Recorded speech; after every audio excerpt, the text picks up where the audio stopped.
तो कहानी शुरू होते ही हमें एक घना सा जंगल दिखाया जाता है जहाँ चारों तरफ भयानक आग लगी हुई होती है, जिसकी वजह से वहाँ चारों तरफ गरम गरम हवाएं बह रही होती है। वहीं पर दो शख्स खड़े होकर उस जलते हुए जंगल को देख रहे होते हैं। तभी एक शख्स कहता है, ये रास्ता तो कोबोल्ट कैंप की तरफ जाता है। ये सुनकर वहाँ खड़ा दूसरा शख्स उससे कहने लगता है, बॉस, मुझे कोई आम जादूगर नहीं लगता, इसीलिए बेहतर होगा हम यहाँ से वापस अपने कैंप की तरफ चल लें। इसके जवाब में उनका बॉस कहता है, बेवकूफ कहीं के, तुम लोग डरो मत, मुझे नहीं लगता कि वो इस आग से जिंदा बचकर वापस आ पाएगा। इतने में उसके बॉस की नजर जंगल की तरफ पड़ती है और वो ये देखकर बहुत ही हैरान होता है। वो देखता है कि हमारा मेन कैरेक्टर अपने हाथ में कुछ पकड़े हुए उसी जंगल से बाहर आ रहा होता है जहाँ चारों तरफ आग लगी हुई होती है। तभी हम देखते हैं कि हमारे मेन कैरेक्टर के हाथों में किसी मॉन्स्टर्स का कटा हुआ सर होता है जो बहुत ही भारी होता है। वो उस मॉन्स्टर के कटे हुए सर को लेकर उस जंगल के रास्ते से बाहर आ रहा होता है। तभी उसकी नजर वहां खड़े कुछ लोगों पर पड़ती है। वो लोग अपने हाथों में स्वॉर्ड लिए उसे मारने के लिए तैयार रहते हैं। इतने में उनका बॉस हमारे मेन कैरेक्टर से कहता है, बेहतर होगा कि तुम वहीं रुक जाओ और चुपचाप उसके कटे हुए सर को जमीन पर रख दो, फिर हम तुम्हें जाने देंगे। ये सुनकर हमारा मेन कैरेक्टर कहता है, ठीक है, जैसा तुम कहो। ये कहते हुए वो उसका कटा हुआ सर को नीचे रख देता है और उसके अंदर से उसके सारे जादू को अपने अंदर एब्जॉर्ब कर लेता है। ये देखकर उनका बॉस बहुत ही हैरान होता है और अपने कुछ सोल्जर से मेन कैरेक्टर को जान से मारने का ऑर्डर देता है। इतना सुनते ही उनका एक सोल्जर झाड़ी के पीछे से अपने तीर से मेन कैरेक्टर पर अटैक करता है। जो तीर उड़ता हुआ मेन कैरेक्टर की तरफ बढ़ता है, लेकिन हमारा मेन कैरेक्टर अपने जादू से उसी तीर से उल्टा उन पर हमला कर देता है। ये सब देखकर बाकी के सभी सोल्जर्स की तशरीफ फट जाती है। तभी उनका बॉस हमारे मेन कैरेक्टर पर हमला करने को कहता है। इतना सुनते ही सभी एक साथ मिलकर हमारे मेन कैरेक्टर पर अपने स्वॉर्ड से हमला कर देते हैं, लेकिन हमारा मेन कैरेक्टर अपने आइस टेक्निक का यूज करके उन पर अटैक कर देता है, जिसकी वजह से वो सभी वहीं पर फ्रीज हो जाते हैं। ये जादू देखकर उनके बॉस की तशरीफ लाल हो जाती है और वो बहुत ही हैरान होता है। इतने में हमारा मेन कैरेक्टर उनके कुछ सोल्जर्स को अपने मैजिक का यूज करके फ्रीज कर देता है, जिसकी वजह से उसकी पूरी बॉडी बर्फ की तरह जम जाती है, जिसे वो बाद में चलकर अपने अटैक से मारकर दो टुकड़ों में बांट देता है। ये देखकर उनका बॉस काफी डर जाता है और मन ही मन सोचने लगता है, आखिर ऐसा कैसे हो सकता है, ये तो आग निकालने वाला जादूगर है। इसका मतलब जंगल के अंदर जो आग लगी थी वो किसी धमाके की वजह से लगी थी, ना कि इसकी जादू की वजह से। इतने में हमारे मेन कैरेक्टर को पता लग जाता है कि उसके दो और सोल्जर्स बचे हुए हैं जो पास के झाड़ी में छुपे बैठे हैं। उन्हें हराने के लिए हमारा मेन कैरेक्टर अपने फायर मैजिक का यूज करता है, जिसकी वजह से उसके हाथ से आग के शोले निकलने शुरू हो जाते हैं। फिर वो उन्हीं आग के शोलों से झाड़ी के अंदर छुपे हुए सोल्जर्स पर हमला करता है। वो आग इतनी भयानक और गर्म होती है कि वो दोनों वहीं पर जलकर मर जाते हैं। पूरे जंगल में आग लगी हुई होती है और बाकी के सोल्जर्स ये देखकर बहुत बुरी तरह डर जाते हैं। इतने में हमारा मेन कैरेक्टर उनके एक सोल्जर को मारने उसकी तरफ जा रहा होता है, जिसे देखकर उस सोल्जर की तशरीफ फट जाती है और वो जमीन पर डर के मारे बैठ जाता है। तभी वो अपने फायर मैजिक का यूज करके उस पर हमला कर देता है, जिससे वो सोल्जर वहीं जलकर राख हो जाता है और उसे जलता हुआ देखकर उसके बॉस की भी तशरीफ फट जाती है। इतने में मेन कैरेक्टर उसकी तरफ चलकर आ रहा होता है, जिसे अपनी तरफ आता देख वो बहुत डर जाता है और उससे पूछने लगता है कि आखिर वो कैसे दो अलग अलग जादू का एक साथ इस्तेमाल कर पा रहा है। ये सुनकर वो अपना स्वॉर्ड बाहर निकालता है और उस पर हमला करते हुए कहने लगता है, मैं दोनों जादू का एक साथ इसलिए इस्तेमाल कर पा रहा हूँ क्योंकि मैं एक घटिया और सबसे खराब कैरेक्टर हूँ। इतना कहते हुए वो उसे भी जान से मार देता है। थोड़ी देर बाद हमारा मेन कैरेक्टर उस मॉन्स्टर के कटे हुए सिर को लेकर एक बार के अंदर आता है, जहां वो बारटेंडर के सामने उसे रख देता है। उस बार के ओनर मॉन्स्टर के सर को थोड़ी देर तक घूरता है और हमारे मेन कैरेक्टर से कहता है, तुमने तो सच में पूरे कोबोल्ट कैंप को जड़ से खत्म कर दिया।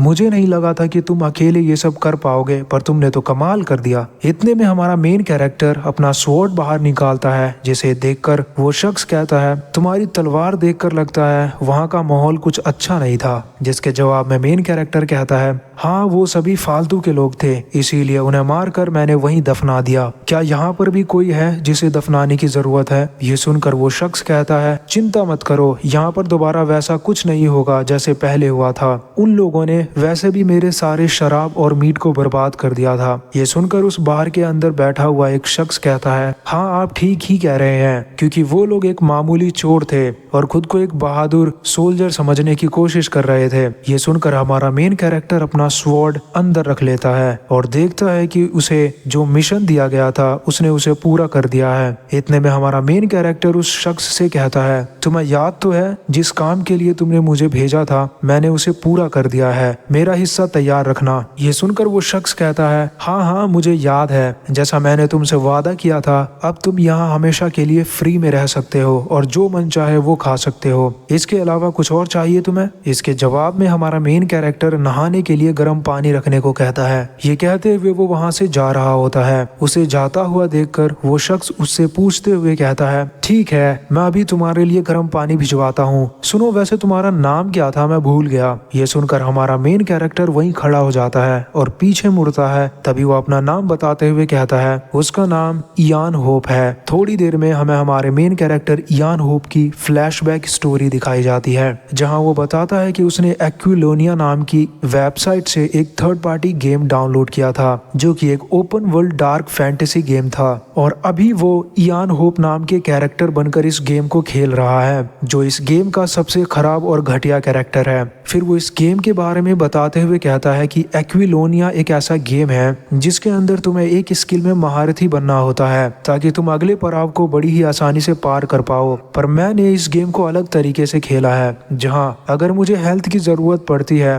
तो मैं अपने सारे पॉइंट्स से हेल्थ खरीद लेता हूँ, और अगर मुझे स्वॉर्ड चलाने की जरूरत पड़ती है तो मैं अपने सारे पॉइंट्स का यूज करके स्वॉर्ड को अपडेट कर लेता हूँ, जिसकी वजह से मैं इस गेम में एक घटिया कैरेक्टर बन चुका हूँ। इसीलिए मैंने सोचा है क्यों ना इस गेम को डिलीट करके दोबारा से शुरू से खेला जाए। तभी मेरी नजर मेरे कंप्यूटर स्क्रीन पर पड़ती है, जहाँ कुछ अजीब से मैसेज मेरे स्क्रीन पर दिखते हैं। लेकिन जब मेरी आंखें खुलती है तो मैं एक घने जंगल के अंदर कुछ मॉन्स्टर से फाइट कर रहा था। फिर मुझे पता चला कि मैं एक ट्रेनिंग ग्राउंड में हूँ। तभी हम देखते हैं कि इयान होप जो इस गेम के अंदर के कैरेक्टर हैं, वो वहाँ सभी मॉन्स्टर से फाइट करता है और उसे डर होता है कि कहीं वो इस लड़ाई में मर ना जाए। इयान होप यहाँ आधे साल तक ट्रेनिंग करता है और खुद को इस गेम के काबिल बनाता है। तभी हम देखते हैं कि इयान होप बार के अंदर नहा रहा होता है। तभी वो अचानक से अपना स्वॉर्ड उठाता है और हमला करने की कोशिश करता है। इतने में उसकी नजर एक लेडी पर पड़ती है जो उसके लिए पानी गर्म करके लाती है। तभी इयान उस लेडी से कहता है, मुझे माफ कर देना,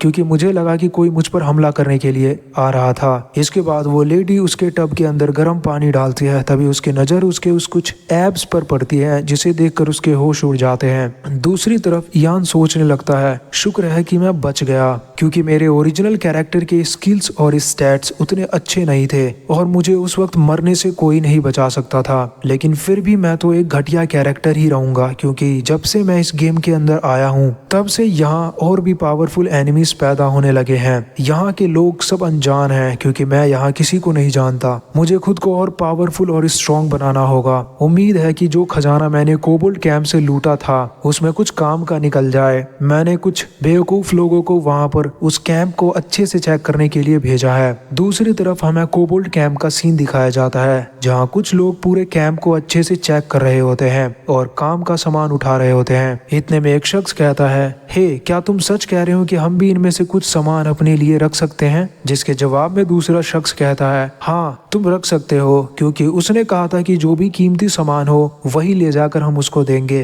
दूसरी तरफ इयान होप मनी मन सोच रहा होता है कि वो लोग वहाँ काम अच्छे से कर भी रहे होंगे या नहीं, और उसे ये शक होने लग जाता है। इसीलिए ये जानने के लिए वो कोबोल्ट कैंप पहुंचता है, जहां एक शख्स कहता है, सर हमने सभी आर्मर्स इकट्ठे कर लिए हैं जैसा कि आपने कहा था। तभी इयान की नजर नजर कोबोल्ट के बॉडी पर पड़ती है, जिसके अंदर एक रेड कलर की जादुई मोती होती है, जिसे देखकर वो अपना स्वॉर्ड बाहर निकालने लगता है और उस स्वॉर्ड की मदद से उस लाल रंग की जादुई मोती को उसके शरीर से बाहर निकालने की कोशिश करता है। थोड़ी ही देर में वो उस मोती को अपने हाथ में पकड़े हुए होता है, जिसे देखकर एक शख्स उससे पूछने लगता है क्या ये एक श्रापित मोती है, जिसके जवाब में इयान बताता है कि हाँ, ये उससे मिलती ही जुलती है। इयान उसे अपने हाथों में पकड़े हुए होता है और वो देखता है कि उसके अंदर एक बहुत सारी डार्क एनर्जी बाहर निकल रही होती है। ये देखकर वो शख्स उससे पूछने लगता है तो तुम्हारा कहना है कि कोबोल्ट एक डार्क एनर्जी का यूज करता था, जिसके जवाब में इयान कहता है नहीं, इसे कोबोल्ट नहीं यूज करता था, बल्कि वो यूज करता था जिसने ये जादुई मोती बनाया है। थोड़ी देर तक इसे अच्छे से चेक करने के बाद इयान बताता है कि जो भी इस मोती को छुएगा वो इसके बनाने वाले का गुलाम बन जाएगा और उसके इशारे पर चलेगा। और यही एपिसोड 1 कंप्लीट होता है। एपिसोड 2 के स्टार्टिंग में हम देखते हैं कि घने जंगल के अंदर कोबोल्ट का एक छोटा सा घर दिखाया जाता है, जहां इयान खड़े होकर वहां इकट्ठे किए गए सारे कीमती सामान को ध्यान से देख रहा होता है। वहां उसे कुछ जादुई पत्थर और चांदी के सिक्के मिलते हैं जो कोबोल्ट के घर से खोज कर निकाले गए थे। इतने में वो जादुई मोती को अपने हाथ में रखे हुए उसकी तरफ देखता है और मन ही मन सोचने लगता है इन सभी खजानों में सबसे कीमती खजाना ये रेड कलर की जादुई मोती है, जिसे वो अपने पॉकेट के अंदर रख लेता है। उसके बाद वो पीछे मुड़कर सोचने लगता है मेरी पर्सनल इन्वेंट्री काफी छोटी है, लेकिन मैं इसका यूज कर सकता हूँ। जब मैं एक्विलोनिया के अंदर आया था तब इयान के स्किल्स और लेवल दोनों सेम ही थे। जैसे ही मैं गेम के अंदर आया उस वक्त इयान का गेम फिर से शुरू से स्टार्ट होने लगा और उसकी सारी टाइमलाइन, मिशंस और इन्वेंट्री सब बदल गए, पर मेरी स्किल्स और लेवल को कुछ फर्क नहीं पड़ा। मुझे लगता है कि कोई मुझे मरता हुआ नहीं देख सकता, इसीलिए वो मेरी इस गेम के अंदर मदद करने की कोशिश कर रहा है। खैर, जिसने भी मुझे यहाँ लाया है मैं उसका शुक्रगुजार हूँ। दूसरी तरफ बार के ओनर अपने हाथ में कुल्हाड़ी पकड़े हुए खड़ा होता है और इयान से कहता है क्या मैं सच में इसे रख सकता हूँ। इसके जवाब में इयान उसे बताता है कि शायद उसे गलत फहमी है, क्योंकि वो कुल्हाड़ी उसे फ्री में नहीं मिलने वाली। ये कहते हुए वो वहाँ खड़ा होता है और बाकी बचे हुए सभी लूट को चेक करने कोबोल्ट के कैंप में जाता है, जहाँ कुछ लोग चुपचाप अपना काम फिनिश करके वहाँ खड़े होते हैं। तभी इयान अपने मैजिक डिटेक्शन का यूज करके उन लोगों के पॉकेट को चेक करने की कोशिश करता है ताकि उन्होंने कुछ सामान चुरा न लिया हो। वो वहाँ खड़े होकर सभी लोगों को अच्छे से स्कैन करता है और उन्हें पास करता जाता है। तभी अचानक से उसकी नजर एक शख्स पर पड़ती है जो अपने पॉकेट के अंदर कुछ छुपाए हुए होता है, जिसके अंदर से डार्क एनर्जी बाहर निकल रही होती है। ये देखकर इयान उससे कहता है आखिर तुम इतने बड़े वाले बेवकूफ कैसे हो सकते हो। इतने में वो अपना स्वॉर्ड से उसे धमकाते हुए उसके पॉकेट खाली करने को कहता है। ये सुनकर वो शख्स बहुत ही डर जाता है। इतने में उसकी आंखें उस मैजिक की वजह से बुरी तरह इन्फेक्ट होने लगती है। थोड़ी ही देर में उसके अंदर एक बुरी आत्मा आ जाती है जो उसके बॉडी को पूरी तरह कंट्रोल करने लगती है। ये सब देखकर बाकी के सभी लोग बुरी तरह डर जाते हैं, क्योंकि किसी को समझ नहीं आ रहा होता कि आखिर यहाँ चल क्या रहा है। इतने में इयान अपने स्वॉर्ड से उस पर हमला कर देता है, पर वो शख्स अपने हाथों से उसके स्वॉर्ड को रोक देता है और इयान से कहने लगता है तुम कुछ ज्यादा ही जल्दी में हो, क्योंकि तुमने तो सीधा मेरे गर्दन पे वार किया है। ये देखकर इयान काफी हैरान होता है और सोचने लगता है इस बंदे को पक्का इस जादुई मोती को बनाने वाले जादूगर ने कैद कर लिया है और ये मेरे लिए एक मुसीबत बन जाएगा। इतने में वो शख्स कहता है मुझे भरोसा नहीं होता, क्योंकि तुमने मेरे बोए हुए फसल को बर्बाद कर दिया और मुझे लगता है कि तुम मोती छुपाकर अपने पॉकेट में रखे हो। ये सुनकर इयान होप कहने लगता है मुझे लगता है कि अब तुम्हें जल्दबाजी है, चिंता मत करो, मैं तुम्हारी जादुई मोती का सही से इस्तेमाल करूंगा। ये सुनकर वो शख्स बहुत ही गुस्सा हो जाता है और इयान के स्वॉर्ड्स को तोड़ देता है, जिसे देखकर इयान की तशरीफ फट जाती है। इतने में वो शख्स अचानक से इयान पर हमला कर देता है, लेकिन इयान अपने टूटे हुए स्वॉर्ड से उसके हाथों पर हमला करता है, लेकिन वो शख्स उसके हमले से बच जाता है और इयान पर हमला करने जा ही रहा होता है। इतने में इयान अपने फायर मैजिक का यूज करके उस पर अटैक कर देता है, जिसकी वजह से वहां पर बहुत ही बड़ा धमाका होता है। थोड़ी देर में वो जादूगर बुरी तरह जलकर जमीन पर गिर पड़ता है, लेकिन फिर भी इयान से बदला लेने की बातें करता है, इसीलिए इयान उसे अपने स्वॉर्ड से उसका गला काट देता है। थोड़ी ही देर में इयान उसके बॉडी के अंदर हाथ डालकर उस जादुई मोती को बाहर निकाल लेता है। ये देखकर वहां खड़े सभी लोगों के होश उड़ जाते हैं। थोड़ी ही देर बाद वो उसी बार के अंदर दोबारा वापस आता जाता है, जहाँ वो शख्स उससे कहता है, यान तुमने ये काम भी बड़ी ही आसानी से कर लिया है, मुझे अब नहीं लगता कि तुम कोई जादूगर हो। ये सुनकर यान को काफी गुस्सा आ जाता है और वो उसे जबान संभाल कर बात करने को कहता है। तभी वो शख्स यान को बताता है कि वो बाकी के सभी घमंडी जादूगरों से बहुत अलग है, इसीलिए उसे लगता है कि यान बस एक छोटा मोटा सोल्जर है जो जादूगर बनने की एक्टिंग करता है। ये सुनकर यान काफी भड़क जाता है और उसे डराने के लिए अपने हाथ से फायर निकालने लगता है, जिसे देखकर उस शख्स की तशरीफ फट जाती है। तभी हम देखते हैं कि दूर पहाड़ पर कोई अपने घोड़ों पर सवार होकर उसी बार की तरफ बढ़ रहा होता है जहां यान रहता है। तभी एक सोल्जर उससे कहता है, आप सही कह रहे थे, जिसने भी कोबोल्ट कैंप को खत्म किया था वो इसी गांव में रहता है। वो लोग यान की तलाश करते करते फाइनली यहाँ पहुंच ही जाते हैं और यही एपिसोड 2 भी पूरा होता है। एपिसोड 3 के स्टार्टिंग में हम देखते हैं कि एजल लेन नाम के एक गांव में सोल्जर्स के बीच एक भयानक युद्ध छिड़ जाती है। एक वॉरियर अपने हाथ में स्वॉर्ड लिए वहां खड़े सभी सोल्जर्स को बड़ी ही भयानक तरीके से मौत के घाट उतार देता है। सभी सोल्जर्स उस वॉरियर को चारों तरफ से घेर लेते हैं। तभी हमें पता चलता है कि इस वॉरियर का नाम मीव द ब्लीडिंग एवेंजर है। मीव इस गांव का एक फॉर्मर नाइट होता है जो अपने पावर्स का गलत इस्तेमाल करता है, इसीलिए एक्विलोनिया गेम का पहले चैप्टर का बॉस बनाया गया है। ये बात कोई नहीं जानता कि मीव यहाँ का फॉर्मर नाइट होने के बावजूद यहाँ के राजा को जान से क्यों मारना चाहता है। बुरी तरह घायल होकर और मौत के कगार पर होने के बावजूद भी मीव एक बहुत ही पावरफुल बॉस है। गेम के अंदर चैप्टर में एक मिड बॉस के पास इतना पावर होना कोई आम बात नहीं होता। तभी हम देखते हैं कि मीव अपने साथियों के साथ उसी बार के अंदर आता है और कहता है, मुझे एक शख्स की तलाश है जिसने अकेले ही पूरे कोबोल्ट कैंप को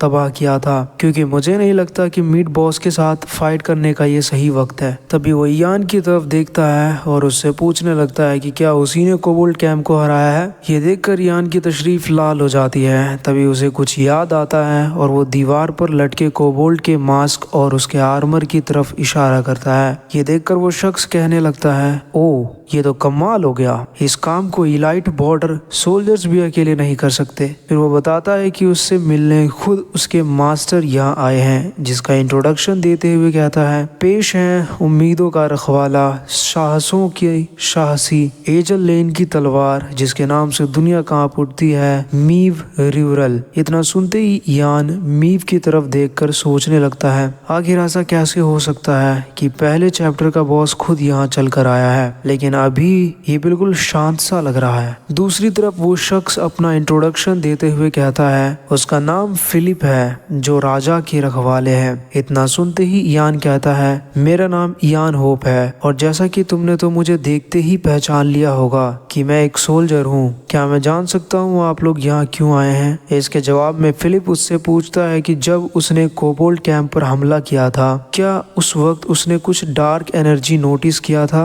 या नहीं। ये सुनकर यान होप काफी कंफ्यूज्ड हो जाता है। तभी उसकी नजर मीव पर पड़ती है, जिसे देखकर वो सोचने लगता है, ये कैसे हो सकता है, इसका मतलब अभी मैं अपने मिड बॉस से मिल रहा हूँ जो अभी सही रास्ते पर है, क्यों ना इनके बारे में थोड़ी और जाना जाए। इतने में यान कहने लगता है, ठीक है, मैंने कोबोल्ट कैंप पर हमला करते वक्त बहुत कुछ नोटिस किया था, पर तुम तो जानते ही हो कि मैं एक सोल्जर हूँ, मैं तुम पर भरोसा क्यों करूँ। उसके बाद वो मीव की तरफ इशारा करते हुए उससे एक डील करता है और मीव उसके ऑफर को मान लेती है। मीव की आवाज सुनकर यान काफी हैरान होता है, क्योंकि उसे नहीं पता था कि मीव कोई लेडी है जो गेम में आगे चलकर उसका बॉस बनेगी। मीव अपना हेलमेट उतार कर नीचे रखती है और कहती है, मैं किसी अनजान शख्स से पहली मुलाकात में बात नहीं करती, इसीलिए वो फिलिप को अपने साथ ही रखती है। उसकी आवाज सुनकर यान बहुत ही हैरान होता है और मन ही मन सोचने लगता है, मुझे नहीं पता था कि मीव कोई लेडी होगी, क्योंकि मैंने आज से पहले कभी भी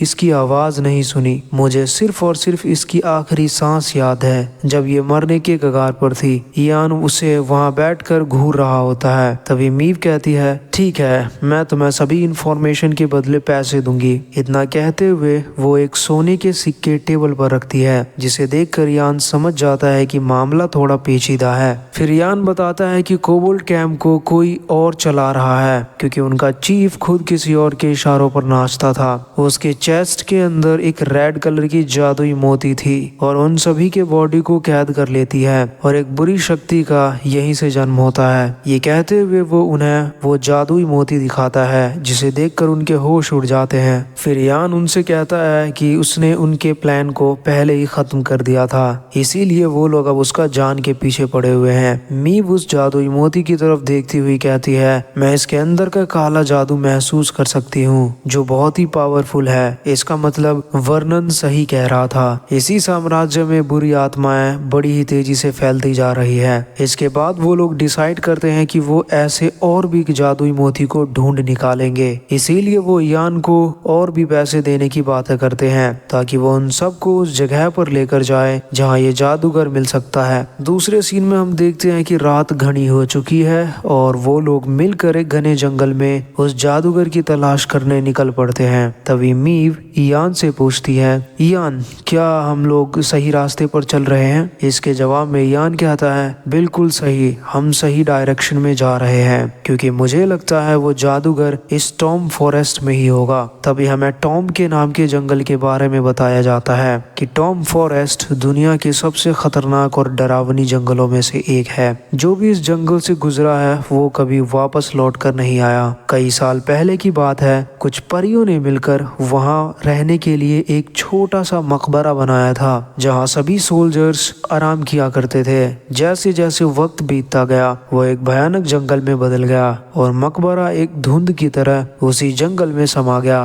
तभी मीव यान से पूछती है कि क्या यही वो जगह है जहां हम उस जादूगर को पकड़ सकते हैं? इसके जवाब में यान कहता है, मीव उस बेवकूफ ने इस पूरे साम्राज्य के अंदर अपने जादू फैला रखा है और उसे ऐसी कोई जगह की तलाश है जहां आमतौर पर कोई नहीं जा सकता। क्या होगा अगर वो खुद साम्राज्य के राजा के अंदर समा गया हो, क्योंकि वो यहाँ के राजा को गलत इस्तेमाल कर सकता है। तभी वो उनसे उस जंगल में आज रात ठहरने को कहता है, जिसके लिए वो लोग मान जाते हैं। फिलिप अपने घोड़े पर सवार होकर उसी जंगल में कैंप के लिए अच्छा सा जगह ढूंढने निकल पड़ता है। दूसरी तरफ इयान को उस जंगल से किसी की आवाज सुनाई देती है। तभी हम देखते हैं कि कुछ वुल्फ मॉन्स्टर्स उसी जंगल से बाहर निकल रहे होते हैं और उनका एक बॉस उन सभी वुल्फ को लीड कर रहा होता है। यहीं पर हमारा एपिसोड 3 भी पूरा होता है। एपिसोड 4 के स्टार्टिंग में हम देखते हैं कि रात को इस घने जंगल में वो लोग बैठकर कैंपिंग कर रहे होते हैं। इयान मीव की तरफ देखता हुआ सोचने लगता है, ये बहुत ही अलग है। इस वक्त वो कोई बदला लेने वाली नहीं लग रही, जो आगे चलकर राजा को मारने के लिए उसके पूरे महल को तबाह कर देगी। लेकिन जहाँ तक मुझे पता है कि मीव के पास इस काम को करने की कोई मजबूरी तो जरूर होगी।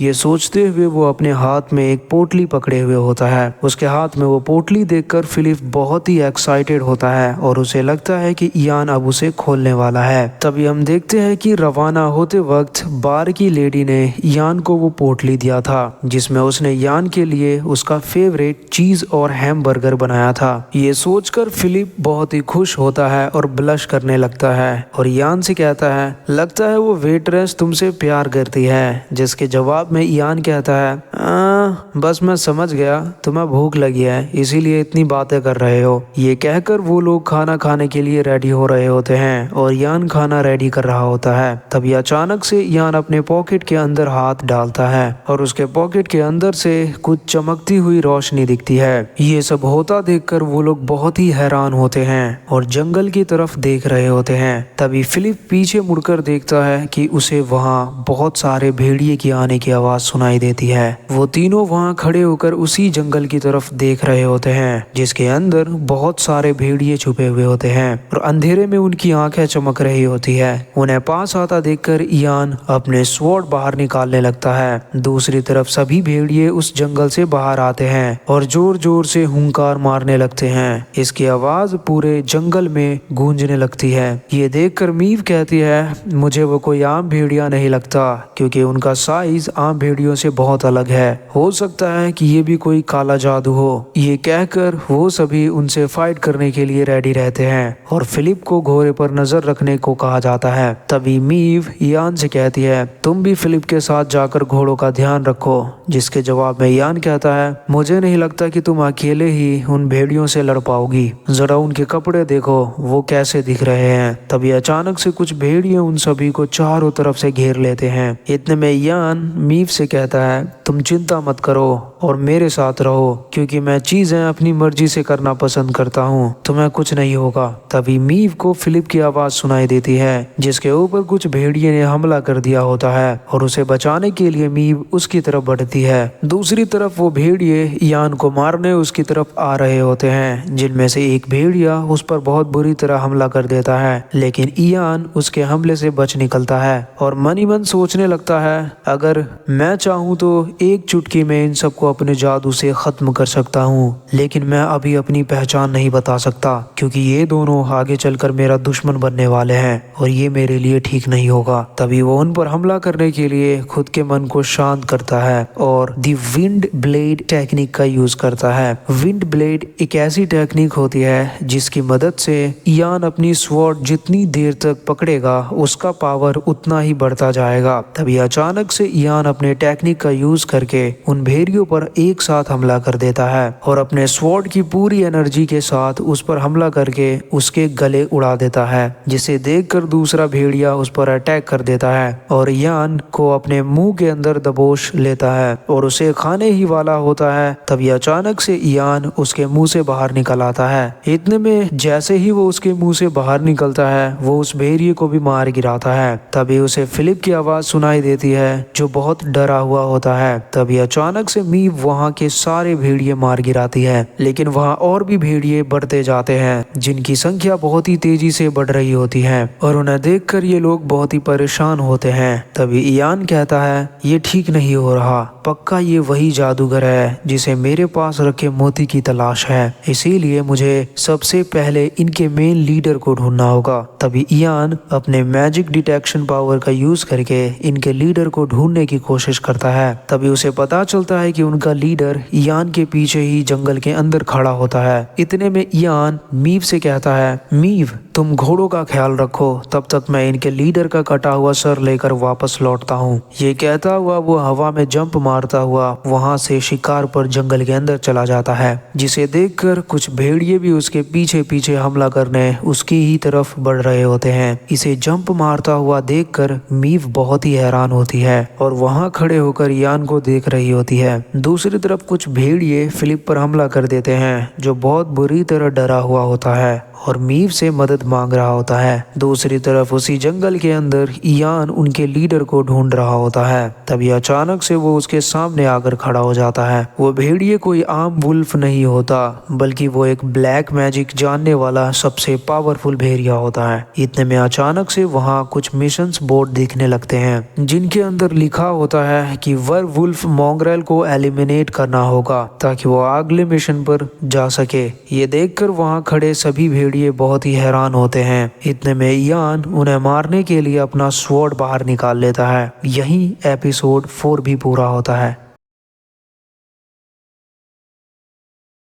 एपिसोड 5 की स्टार्टिंग में हम देखते हैं कि मॉन्ग्रेल अपने सेना के साथ क्लीन के टीम पर हमला कर देता है, पर यान अपने हाथ में स्वॉर्ड लिए उस पर अटैक करने के लिए तैयार रहता है। तभी उसे एक साइड मिशन पूरा करने को मिलता है, जिसमें उसे मॉन्ग्रेल को मारने को कहा जाता है। ये देखकर मॉन्ग्रेल काफी भड़क जाता है और उसके सभी मॉन्स्टर्स उस पर एक साथ हमला कर देते हैं, लेकिन क्लीन विंड ब्लेड टेक्निक का यूज करके उस पर हमला कर देता है, जिसमें वो सभी वुल्फ मारे जाते हैं। ये देखकर मॉन्ग्रेल काफी भड़क जाता है और गुस्से से उसके अंदर की जादुई ऑरा बाहर निकलने लगती है। इतने में गुस्से में आकर मॉन्ग्रेल उस पर हमला कर देता है और अपने पंजे से उसे जख्मी करने की सोचता है, लेकिन यान उसके अटैक को बड़ी ही आसानी से डॉज कर देता है। मॉन्ग्रेल उस पर बार बार अटैक करने की कोशिश करता है, पर यान अपने शील्ड की मदद से खुद को उसके अटैक से बचा कर रखता है। उन दोनों के बीच बहुत ही भयानक फाइट होती है, जिसमें मॉन्ग्रेल काफी जख्मी होता है, पर यान अपने हाथ में स्वॉर्ड पकड़े हुए खड़ा होता है और मॉन्ग्रेल से मजे लेने की कोशिश करता है। मॉन्ग्रेल ये देखकर काफी भड़क जाता है और अपने जादुई शक्ति शक्ति का यूज करके इयान पर हमला कर देता है, लेकिन इयान उसके हमले से बचकर वहां से गायब हो जाता है। ये देखकर मॉन्ग्रेल की तशरीफ फट जाती है। वो देखता है कि इयान वहां पर खड़ा नहीं है। इतने में अचानक से वो उसके पीछे आता है और मॉन्ग्रेल के हाथों पर हमला करता है, जिससे उसके हाथ कट जाते हैं। वो दर्द के मारे चीखता है, लेकिन इयान की स्वॉर्ड उसके हाथों में फंस जाती है। तभी अचानक से इयान उसके दूसरे हाथ पर हमला कर देता है, जिसकी वजह से वो अपने दोनों हाथ गंवा बैठता है और दर्द से चीख रहा होता है। अपनी जान बचाने के लिए वो वहां से भागने की कोशिश करता है, लेकिन इयान अपने जादू की मदद से उसे बर्फ के अंदर जमा देता है। यही हमारा एपिसोड 5 भी पूरा होता है। एपिसोड 6 में हम देखते हैं कि मॉन्ग्रेल अपनी जादुई शक्ति की मदद से बर्फ को तोड़कर बाहर निकल जाता है। इतने में इयान विंड ब्लेड टेक्निक का यूज करके उस पर बहुत ही बुरी तरह अटैक करता है, जिसकी वजह से उसे बहुत ही ज्यादा डैमेज होती है। इसी के साथ वो दूसरा टेक्निक दी एक्सप्लोजन नाम से जाना जाने वाली टेक्निक का यूज करके उस पर हमला कर देता है। इसी की वजह से मॉन्ग्रेल बुरी तरह घायल होता है और दर्द के मारे चीख रहा होता है। इयान अपने जादुई स्किल्स की मदद से मॉन्ग्रेल को हरा देता है और वो जमीन पर गिरकर बेहोश हो जाता है। इयान उस पर अटैक करने की वजह से अपनी सारी एनर्जी खो देता है। वहां खड़े होकर वो उन सभी मॉन्स्टर्स के लाशों को देख रहा होता है। तभी इयान की नजर मॉन्ग्रेल पर पड़ती है, जो अभी जिंदा होता है और अपनी आखिरी सांसें गिन रहा होता है। तभी मॉन्ग्रेल इयान को शुक्रिया कहता है, जिसके जवाब में इयान उसके पास आकर उससे कहता है, अगर तुम्हें मेरा शुक्रिया ही अदा करना है तो मुझे इस छुपी हुई जादू और कीमती खजाने के बारे में बताओ। ये सुनकर मॉन्ग्रेल के मुंह से आखिरी शब्द एक बड़ा हिरन निकलता है और वो आगे बता पाता इससे पहले ही उसकी मौत हो जाती है। हिरन का नाम सुनकर इयान काफी हैरान होता है, लेकिन उसे समझ नहीं आ रहा होता कि आखिर मॉन्ग्रेल उससे क्या कहना चाहता था। दूसरी तरफ मीव और फिलिप सभी मॉन्स्टर्स को मारकर वहां इयान का इंतजार कर रहे होते हैं। तभी अचानक से इयान अपने हाथ में मॉन्ग्रेल का कटा हुआ सर लेकर वहां आता है, जिसे देखकर फिलिप की तशरीफ फट जाती है और वो बहुत ही डर जाता है। वो मॉन्ग्रेल के कटे हुए सर को पकड़े हुए बताता है, यही वो बंदा था जो पूरे भेड़िए को अपने इशारों पर चलाता था। मीव ये सब देखकर बहुत ही हैरान होती है। उसे समझ नहीं आ रहा होता कि आखिर इयान अकेले ही इन सब को मार दिया। तभी वो इयान को बताती है कि उसे ऐसे काम अकेले नहीं करना चाहिए जिसमें उसे खुद की जान गंवानी पड़ सकती है। इसके जवाब में इयान कहता है, अगर हम दोनों ने साथ मिलकर इस पर हमला किया होता तो ये पक्का हमारे हाथ से बचकर भाग जाता। फिर वो मीव से कहता है, अपने चारों तरफ देखो, ये सभी भेड़िए इससे पावरफुल हैं, इसीलिए मॉन्ग्रेल हम पर खुद अटैक करने की जगह इन सभी को हमारे ऊपर हमला करने भेजा। इसका मतलब ये जितना पावरफुल दिखता है ये उतना पावरफुल है नहीं, इसीलिए मैंने इसे जान से मार दिया। देखो, मैं समझता हूँ कि मैं चीजें अपनी तरह से करना पसंद करता हूँ, क्योंकि मैं तुम्हारी तरह कोई नोबल रक्षक नहीं हूँ और किसी राजा का गुलाम नहीं हूँ। ये सुनकर मीव उसे बताती है कि अब से वो भी साथ मिलकर काम करेंगे, जिसके लिए इयान मान जाता है। तभी इयान मीव से उस लोकेशन को बदलने के लिए कहता है, क्योंकि ये जगह अब खतरे से खाली नहीं है, और फिलिप से उसका घोड़ा लाने के लिए कहता है। तब इयान की नजर एक स्क्रीन पर पड़ती है, जहां वो देखता है कि उसे इस मिशन के सिर्फ एक ही पॉइंट्स मिले हैं। वो वहां खड़ा खड़ा सोचने लगता है। इयान होप की स्किल अभी उतनी अच्छी नहीं है, इसीलिए वो अपने सारे पॉइंट से इयान होप की इंटेलिजेंस और स्किल्स बढ़ाएगा। तभी उसे एक एक्स्ट्रा पॉइंट मिलते हैं, जिसे देखकर इयान बहुत ही हैरान होता है। तभी उसे पता चलता है कि मॉन्ग्रेल के पास भी एक जादुई मोती थी, जिसे वो अपने हाथ में पकड़े हुए खड़ा होता है। थोड़ी देर तक उस मोती को अच्छे से देखने के बाद वो अपने पॉकेट के अंदर रख लेता है। इतने में फिलिप उसका घोड़ा लेकर वहां पहुंचता है, लेकिन घोड़ा उससे नहीं संभलता और बेकाबू हो जाता है। इयान वहां खड़े खड़े अपने घोड़े की तरफ देखता है, जो बहुत ही परेशान दिख रहा है। तभी उस घोड़े के मुंह से झाग निकलने लगते हैं और वो बेहोश होकर जमीन पर गिर पड़ता है। तभी फिलिप चेक करके बताता है कि शायद अब ये घोड़ा मर चुका है। उसे समझ नहीं आ रहा होता कि आखिर ये कैसे और क्यों हुआ। इतने में फिलिप उसे माफी मांगते हुए इयान को बताता है कि उसने इस घोड़े की अच्छे से देखभाल किया था। ये सुनकर इयान उसे माफ कर देता है। वो लोग बहुत ही ज्यादा थके हुए होते हैं और आराम करने की सोचते हैं। तभी हमें उस जंगल के बीच में एक चमकती हुई झरना दिखाई पड़ता है, जहाँ वो लोग थक हार कर पहुंच ही जाते हैं। वो बहुत बुरी तरह थके हुए होते हैं। इयान मन ही मन सोच रहा होता है, फिलिप का घोड़ा राइड करने में कितना कंफर्टेबल है यार। तभी वो फिलिप को आवाज मारता है, जिसकी आवाज सुनकर वो काफी हैरान होता है। इतने में इयान उसे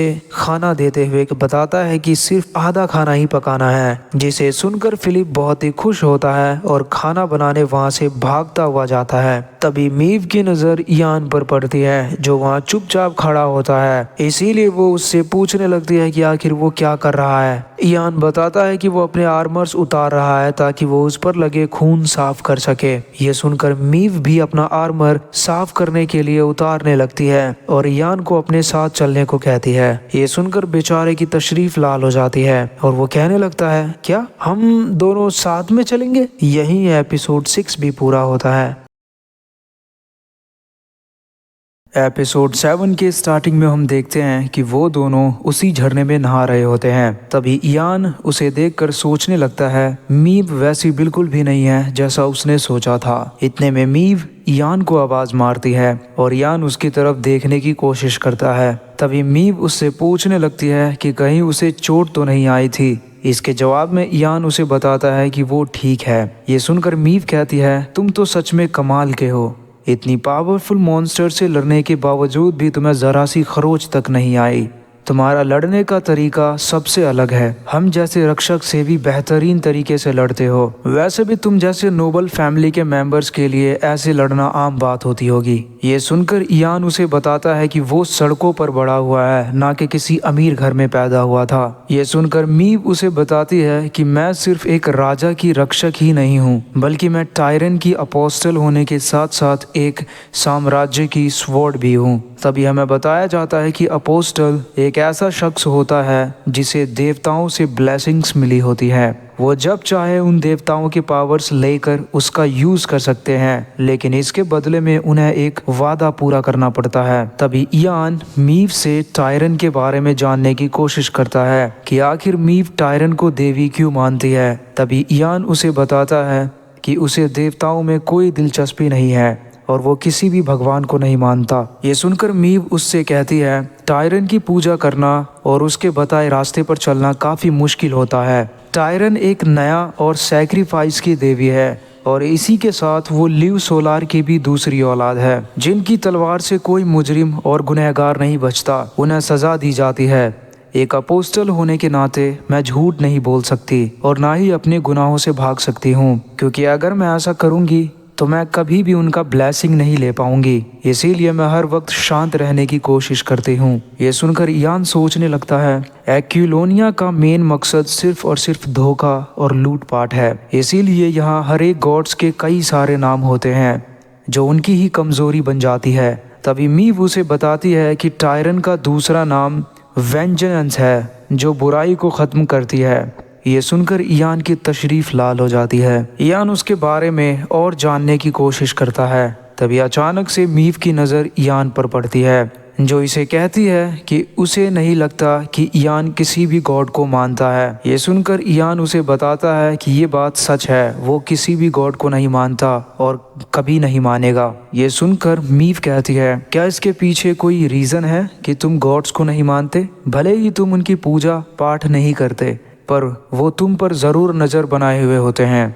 ये सुनकर इयान अपनी मिडल फिंगर आसमान की तरफ दिखाता है और थोड़ी ही देर बाद वो सभी झरने से नहाकर बाहर आते हैं और अगले सफ़र के लिए तैयार होते हैं। तभी फिलिप इयान से कहता है, मुझे सच में विश्वास नहीं हो रहा कि आखिर तुमने अकेले ही इतने खतरनाक डिमोनिक क्रिएचर को हरा दिया। ये सुनकर इयान कहने लगता है, यार ये बंदा कल रात से बकड़ बकड़ कर रहा है। आखिर मुझे समझ नहीं आता इसमें कौन सी बड़ी बात है, क्योंकि ऐसे डिमोनिक क्रिएचर्स तो हर जगह पाए जाते हैं। ये सुनकर फिलिप कहने लगता है, क्या सच में हर जगह पाए जाते हैं? पर तुमने तो कहा था कि ऐसे खतरनाक और भयानक डिमोनिक क्रिएचर से अब तक हमारा एनकाउंटर नहीं हुआ है। ये सुनकर इयान उससे पूछने लगता है, सच में उन्हें रास्ते में अभी तक कोई खतरनाक डीमन से पाला नहीं पड़ा है, पर एजल लेन में कदम रखने से पहले ही मैं 100 से भी ज्यादा डीमन से मिल चुका हूँ। ये सुनकर मीव कहती है, फिलिप तुम्हें सही बता रहा है।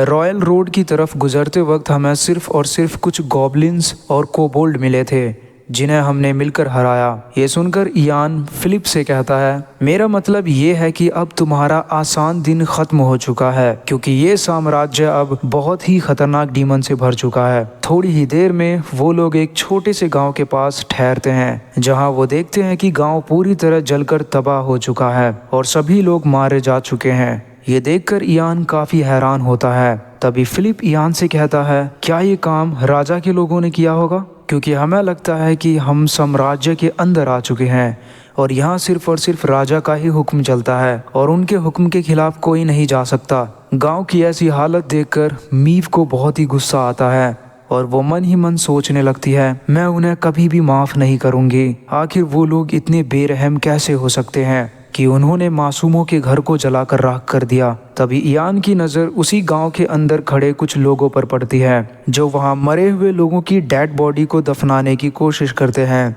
ये देखकर इयान कहता है, क्यों न डायरेक्ट जाकर हम इन लोगों से ही बात करें कि आखिर इस जगह पर क्या हुआ था। मीव ये देखकर बहुत ही भड़क जाती है। दूसरी तरफ वो सभी गांव वाले मिलकर जमीन में गड्ढे कर रहे होते हैं। तभी एक शख्स गुस्से से कहता है, अबे जल्दी कर बेवकूफ, तेरे जैसा गधा आज तक नहीं देखा मैंने। मुझे समझ नहीं आ रहा कि तुम लोग 6 कब्र खोदने में इतना टाइम कैसे लगा रहे हो। तभी उसे किसी के आने की आवाज़ सुनाई देती है और ये सुनकर वो पीछे मुड़ता है। दूसरी तरफ मीव अपने घोड़े पर सवार होकर इन लोगों पर हमला करने के लिए आ रही होती है, जिसे आता देखकर इन लोगों की तशरीफ लाल हो जाती है। इनको लगता है कि मीव भी एक राजा की सोल्जर्स है जिन्होंने गाँव को तबाह कर दिया, इसीलिए इनका लीडर सभी से अपने वेपन्स को रेडी करने के लिए कहता है। तभी मीव वहां पहुंचती है और उन सभी से कहती है, अपने हथियार फेंक दो और घुटने के बल नीचे बैठ जाओ। दूसरी तरफ गांव वाले काफी डरे हुए होते हैं, इसीलिए उनमें से एक शख्स डर के मारे मीव के ऊपर अपने वेपन से हमला कर देता है, लेकिन मीव अपने स्वॉर्ड से उसके हमले से बच जाती है, जिसे देखकर उनकी और भी तशरीफ लाल हो जाती है। तभी अचानक से मीव उस शख्स को जान से मार देती है जिसने उस पर हमला किया था और उसका सर उसके धड़ से अलग कर देती है, जिसकी वजह से उसकी बॉडी धड़ाम से नीचे आकर गिरती है और वहीं उसकी मौत हो जाती है। ये देखकर उनका लीडर काफी भड़क जाता है। इतने में मीव वहां पर आती है, जिसे देखकर वो लोग अपने घुटने के बल नीचे बैठ जाते हैं और मीव से कहते हैं, मैं समझता हूँ कि हम लोग इस गांव के नहीं हैं, लेकिन हम आपसे हाथ जोड़कर विनती करते हैं कि पहले आप हमारी बात सुनिए। इसके जवाब में मीव कहती है, मैं ज़रूर तुम्हारी सफाई सुनूंगी, पर उसके लिए तुम्हें कुछ वक्त रुकना होगा। मेरा एक शख्स है जो पहले तुम्हारी तलाशी लेगा। इतने में इयान उनकी तरफ अपना घोड़े पर बैठे बैठे बढ़ता है, जिसे देखकर वो बंदा घूर घूर कर उसे घूर रहा होता है।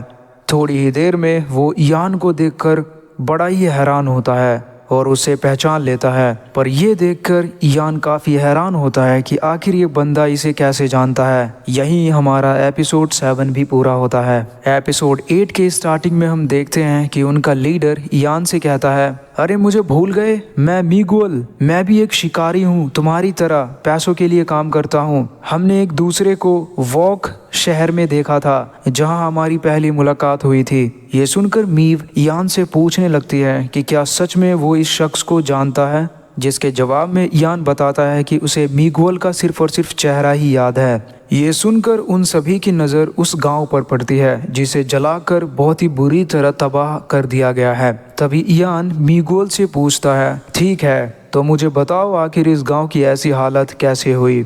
ये सुनकर मीगुअल उसे वहां के बारे में बताते हुए कहता है, ये सब तब हुआ जब हम लोग गांव में नहीं थे। तभी हम देखते हैं कि कुछ सोल्जर्स अपने हाथों में मशाल लिए उस गांव के अंदर आते हैं। अपने मशाल का इस्तेमाल करके वो पूरे गांव में आग लगा रहे होते हैं। ये देखकर कुछ गांव वाले काफ़ी डर जाते हैं और उसकी वजह जानने की कोशिश करते हैं। इसके जवाब में सोल्जर गांव वालों को बताता है कि ये राजा का हुक्म है कि सभी गांव वालों को ओरेंडल शहर में भेज दिया जाए और फौरन इस गांव को खाली कर दिया जाए। ये सुनकर मीव काफ़ी हैरान होती है और उसे विश्वास नहीं होता कि आखिर मार्कस बूचार्ड ऐसा कैसे कर सकता है। फिलिप ये सुनकर चौंक जाता है कि आखिर राजा ने एक छोटे से गांव को इतनी बुरी तरह तबाह क्यों किया होगा और आखिर वो ऐसा क्यों ही करना चाहेगा। इसके जवाब में मीव बताती है कि राजा युद्ध की तैयारी कर रहा है। हेजल लेन साम्राज्य अपनी सभी रिसोर्सेस और पावर्स को एक जगह मेनलैंड में इकट्ठा कर रही है ताकि वो बाद में चलकर अपने पड़ोसी देश पर हमला करके उसे अपने अंदर मिला सके। ये सुनकर यान कहता है अगर एक बार युद्ध शुरू होने की देरी है उसके बाद इस जगह को कोई नहीं बचा सकता। इसीलिए राजा खुद ही सभी जगह को जलाकर राख कर रहा है और सभी रिसोर्सेस को एक जगह इकट्ठा कर रहा है ताकि उसे कोई और ना चुरा ले जाए। उसके बाद यान मीगुएल से दूसरा सवाल पूछता है आखिर वो लोग कौन हैं जिनके लिए तुम सभी मिलकर कब्र खोद रहे थे। इसके जवाब में मीगुएल बताता है कि ये लोग इस गांव के मुखिया थे जिन्होंने राजा के हुक्म को मानने से इनकार कर दिया था, इसीलिए इन्हें अपनी जान गंवानी पड़ी। हमें कुछ लोगों ने कब्र खोदने के लिए पैसे दिए थे ताकि इनके लाशों को दफनाया जा सके, इसीलिए हम लोग यहाँ खड़े होकर गड्ढे खोद रहे हैं। ये सुनकर मीव यान से पूछती है कि क्या वो इन लोगों पर विश्वास करता है। इसके जवाब में यान बताता है कि हाँ, ये लोग सही कह रहे हैं। ये सुनकर मीव कहती है कि अब वो इस गांव को अच्छे से तलाश करने जा रही है। ये कहकर मीव वहां से चली जाती है और यान और मीगुएल वहां खड़े खड़े चुपचाप उसे देख रहे होते हैं। तभी वो मीगुएल से कहता है ओए घूर क्यों रहा है बे, जान से मरना है क्या तेरे को।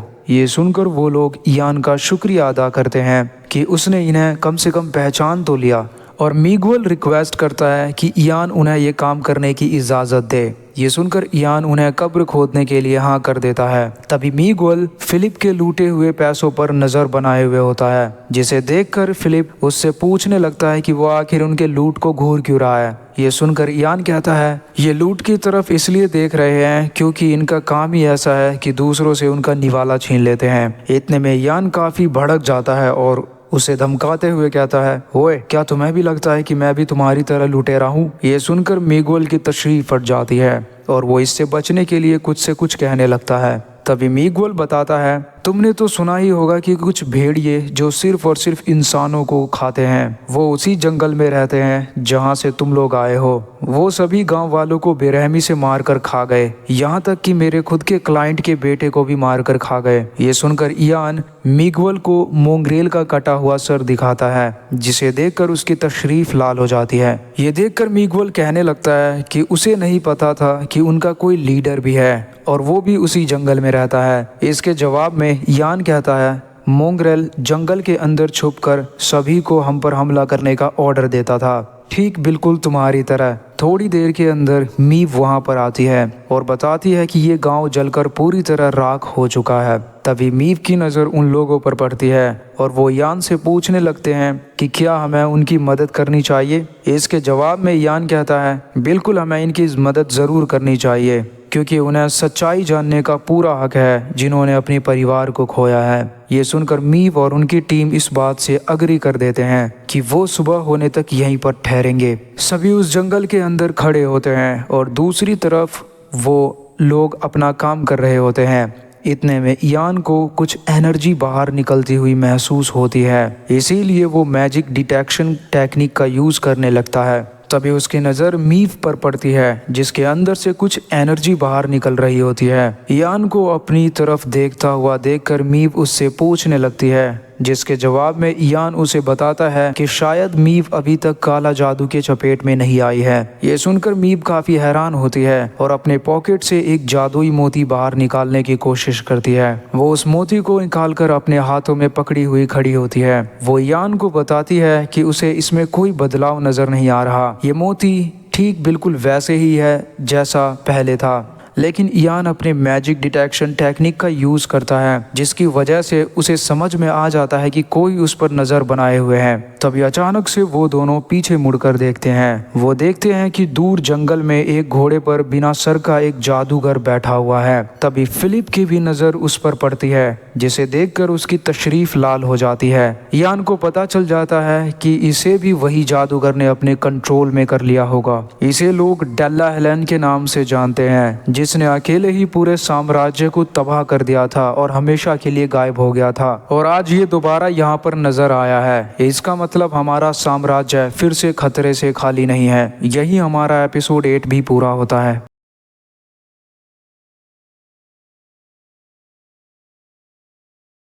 एपिसोड 9 के स्टार्टिंग में हम देखते हैं कि फाइनली डेल्लाहलोन वहां पर आता है, जिसे देखकर यान फिलिप से उसका स्वॉर्ड मांगता है। ये देखकर मीव यान को बताती है कि वो उससे लड़ने जाएगी। ये सुनकर यान मान जाता है, लेकिन उससे कहने लगता है कि क्यों ना फाइट करने से पहले उसे अच्छे से ऑब्जर्व किया जाए, क्योंकि मुझे ऐसा लगता है कि मानो वो हमारे अटैक करने का वेट कर रहे हो। इसीलिए बेहतर होगा कि हम पहले एक प्लान बनाएं, तभी हम उससे जीत सकते हैं। तभी यान की नज़र उस पर पड़ती है, जिसे देखकर वो सोचने लगता है। वो अपने ओपोनेंट के हिसाब से खुद के अटैक को बदल लेता है। अगर कोई प्लेयर सीधा जाकर उस पर हमला करता है तो वो खुद को बचाने की कोशिश ज़रूर करेगा, और अगर कोई प्लेयर चुपचाप उसकी तरह खड़ा रहेगा तो वो उल्टा हमारे ऊपर आकर हमला करेगा।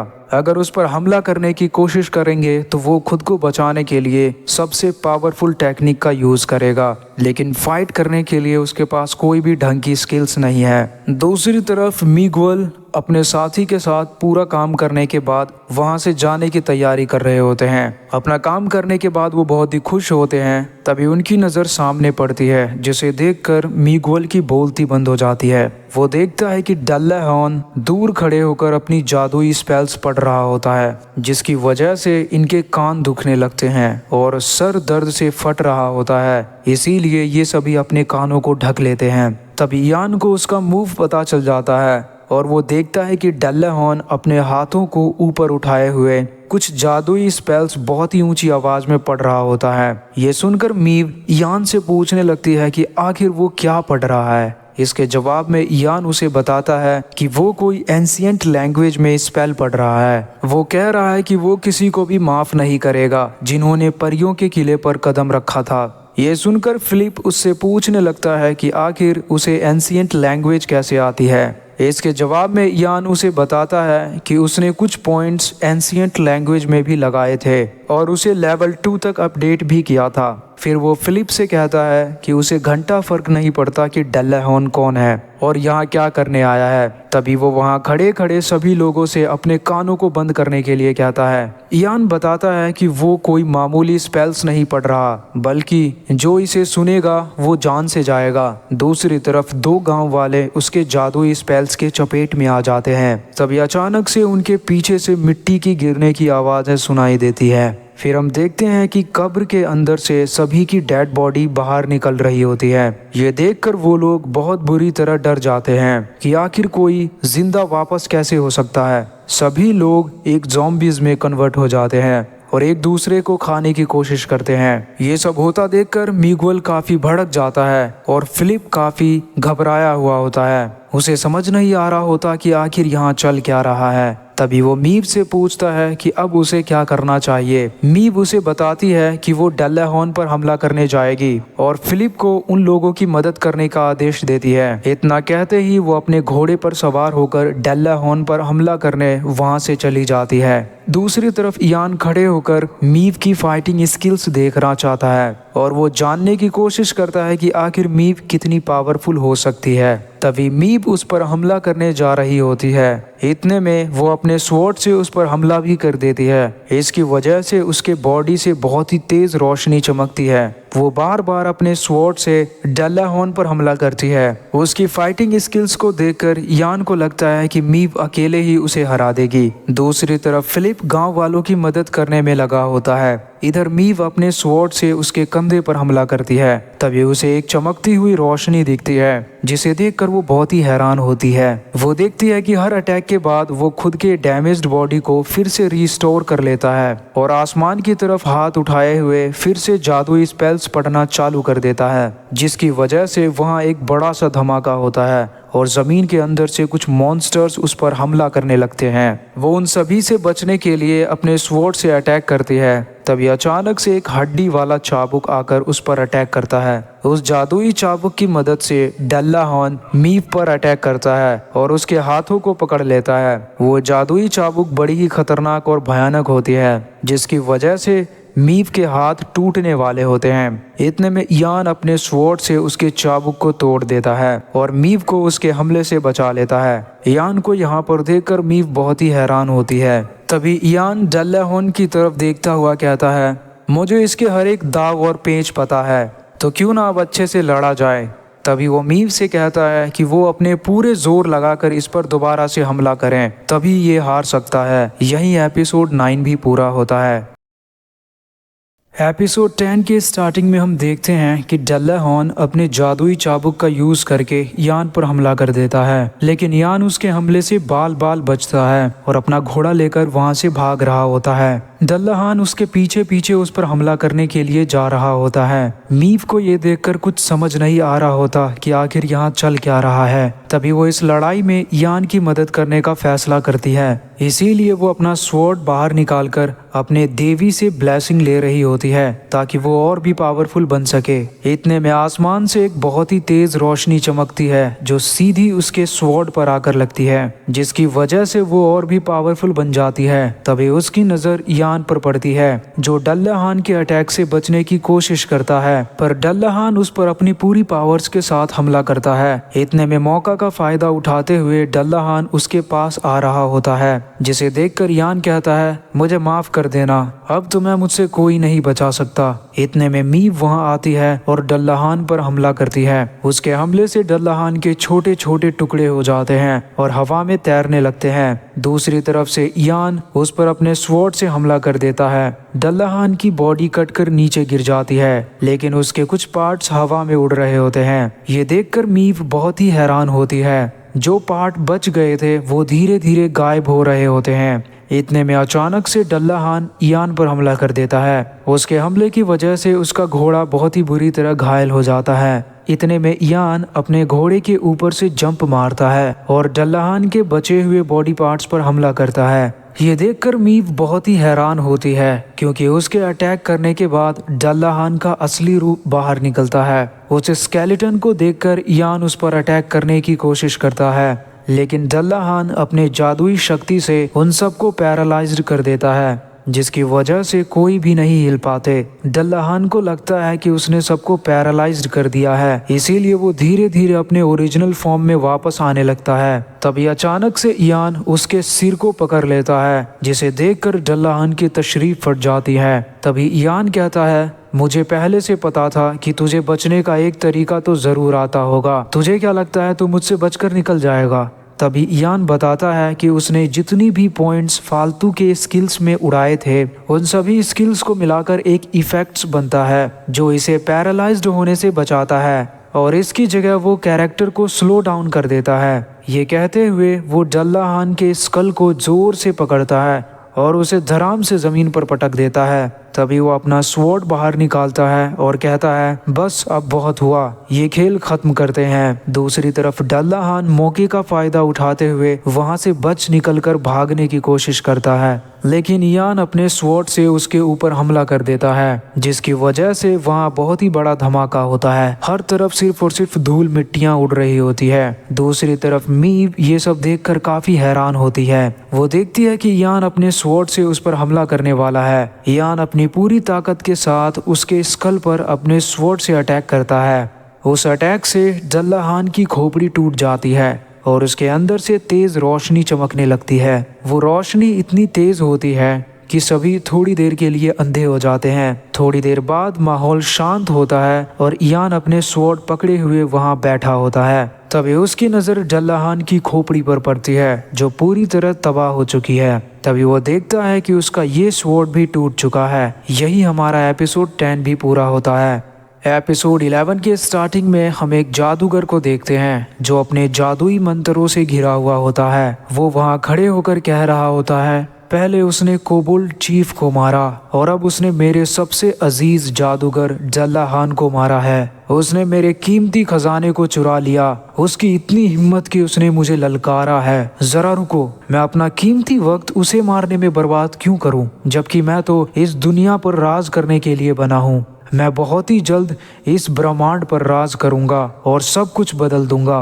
मैं खुद की एक नई दुनिया बनाऊंगा जहां सभी लोग मेरी पूजा किया करेंगे और मुझे ही देवता चुनेंगे। मैं आपका गुलाम इस धरती पर फिर से पुनर्जन्म लूंगा और सही वक्त आने पर सबसे पहले तुझे मारूंगा। यान होप। दूसरी तरफ हमें एक छोटा सा गांव दिखाया जाता है जहां कुछ लोग खड़े होकर आपस में बातें कर रहे होते हैं। तभी उनकी नजर सामने लगी भीड़ पर पड़ती है और उन्हें समझ नहीं आ रहा होता कि आखिर वहां इतने सारे लोग एक साथ इकट्ठा होकर खड़े क्यों हैं। तभी हम देखते हैं कि मीव अपने टीम के साथ इस गांव के अंदर आ रही होती है। मिगुएल उन्हें उस गांव का रास्ता दिखाने में उन सबकी मदद करता है। तभी हम देखते हैं कि मिगुएल के हाथ में मॉन्ग्रेल का कटा हुआ सर देखकर गांव वालों को लगता है कि उसी ने उस मॉन्स्टर्स को मारा होगा। दूसरी तरफ हमें उसकी फ्लैशबैक स्टोरी दिखाई जाती है जहां मिगुएल मर चुके लोगों के लिए कब्र खोद रहा होता है। तभी फिलिप उसे खाना खाने के लिए इनवाइट करता है और उसे बताता है कि बस अब बहुत हो गया, अब बंद भी करो। इसके जवाब में मिगुएल कहता है, मैं ठीक हूँ और मैं ये अपनी मर्जी से कर रहा हूँ। अगर मैं नहीं करूँगा तो मेरे साथी जो मर चुके हैं मुझे उनकी बद्दुआ लगेगी क्योंकि वो लोग आखिरी सांस तक मेरे साथ ही थे। दूसरी तरफ वो सभी वहाँ बैठकर खाना खा रहे होते हैं। तभी फिलिप मीव से पूछने लगता है, हमें आगे क्या करना चाहिए डेम मीव, क्योंकि जितना मैंने सोचा था वहाँ पहुँचने में हमें उससे भी ज़्यादा वक्त लगने को आया है। और मीव से कहता है, मुझे लगता है हमें टॉम फॉरेस्ट पहुंचने में एक और हफ्ते लगेंगे, इसीलिए उस जादूगर को ढूंढने की बजाय हमें सीधे उस जंगल में पहुंचना चाहिए। ये सुनकर मिगुएल कहता है, क्या आप सभी लोग टॉम फॉरेस्ट जाने की बातें कर रहे हो? फिर वो उन्हें बताता है कि अगर वो एक गांव से होकर जाएंगे तो टॉम फॉरेस्ट पहुंचने में उन्हें सिर्फ और सिर्फ 5 ही दिन लगेगा। ये सुनकर यान को भरोसा नहीं होता, इसीलिए वो उससे इस बात की गारंटी लेने को कहता है। ये सुनकर मिगुएल कहता है, मैं मजाक नहीं कर रहा, लेकिन वो रास्ता थोड़ा रिस्की तो होगा पर हम वहाँ 5 दिन के अंदर ही पहुँच जाएंगे। ये सुनकर यान उसे अपने स्वॉर्ड दिखाते हुए वो रास्ता बताने को कहता है। ये देखकर मिगुएल की तशरीफ फट जाती है और वो कहने लगता है कि आखिर आप सभी उस शराबित जंगल में क्यों जाना चाहते हो। इतने में उसके हाथ में एक सोने का सिक्का दे दिया जाता है जो एक इंपीरियल गोल्ड होता है जिसकी कीमत एक आम सोने के सिक्के से 2 गुनी होती है। मिगुएल वो सिक्का देखकर बहुत ही खुश होता है और उन्हें रास्ता दिखाने में उनकी मदद करता है। काफी देर चलने के बाद वो सभी एक होटल तक पहुंचते हैं जहां मिगुएल खाने के लिए सभी को इनवाइट करता है। यान फिलिप को कुछ पैसे देता है ताकि वो यान के लिए और खुद के लिए एक घोड़ा खरीद सके। उसके बाद यान एक टेम्पल की तरफ जा रहा होता है। वो वहां पहुंचकर उस टेम्पल का दरवाजा खोलता है। तभी उसकी नज़र उस टेम्पल में रखे एक मूर्ति पर पड़ती है जिसके हाथों से सोने की चमक जैसी रोशनी नीचे गिर रही होती है। इतने में वहाँ एक प्रीस्ट आते हैं और यान से उसका नाम पूछते हैं और उसे बताते हैं कि ये प्रेयर करने का सही वक्त नहीं होता। तभी वो देखता है कि यान के वहाँ आ जाने से उस मूर्ति की रोशनी और बढ़ जाती है। ये देखकर प्रीस्ट बताता है कि जो लोग अपोस्टल होते हैं उनके आने पर ब्लेसिंग की रोशनी बहुत ही ज़्यादा हो जाती है। ये सुनकर यान प्रीस्ट को बताता है कि वो कोई अपोस्टल नहीं है बल्कि वो किसी भी गॉड्स को नहीं मानता। इतने में यान की नज़र उस मूर्ति पर पड़ती है और उसे महसूस होने लगता है कि कोई उसे इसके अंदर से झांक रहा है। ये सुनकर प्रीस्ट उससे पूछता है कि क्या वो अब द ग्रेट लिव सोलर को अपना देवता मानने के लिए रेडी है या नहीं। इतना कहते ही एक स्क्रीन विजिबल होती है जिसमें उसके साइड मिशंस लिखे होते हैं। वहाँ लिखा होता है कि लिव सोलर की ब्लेसिंग से यान को और भी पावर्स मिल सकती है, लेकिन उसे लिव सोलर का गुलाम बनकर रहना होगा और उसकी पूजा करनी होगी। तभी प्रीस्ट यान से कहता है, आप अपनी डिसीजंस के लिए पूरा वक्त लीजिए, जब आपको सही लगेगा मुझे याद कर लीजिएगा। मेरा नाम एडवर्ड है। ये सुनकर यान अपने पॉकेट से एक जादुई मोती निकालता है और एडवर्ड से इन्हें प्योरीफाई करने को कहता है क्योंकि इनके अंदर बुरी शक्ति होती है। ये देखकर एडवर्ड काफी हैरान होता है क्योंकि मोती के अंदर बहुत ही बुरी शक्ति का वास होता है। एडवर्ड उसे बताता है कि वो सिर्फ एक ही मोती को प्योरीफाई कर सकता है क्योंकि उसके पास इतनी ही पावर्स हैं। ये सुनकर मूर्ति के हाथों की चमक धीरे धीरे गायब होने लगती है। तभी एडवर्ड कहता है, ओह मुझसे गलती हो गई, मुझे ये नहीं कहना चाहिए था। फिर वो कहता है, ऐसे शख्स की मदद करना जो देवता को अपना मानते हैं, ये काम मेरे लिए गर्व और एक इज्जत की बात होगी। इतना सुनते ही उस मूर्ति की चमक वापस आ जाती है और वो अब और ज्यादा चमकने लगती है। ये देखकर इयान एडवर्ड को सभी जादुई मोती दे देता है और वहां से वापस चला जाता है। यहीं हमारा एपिसोड 11 भी पूरा होता है।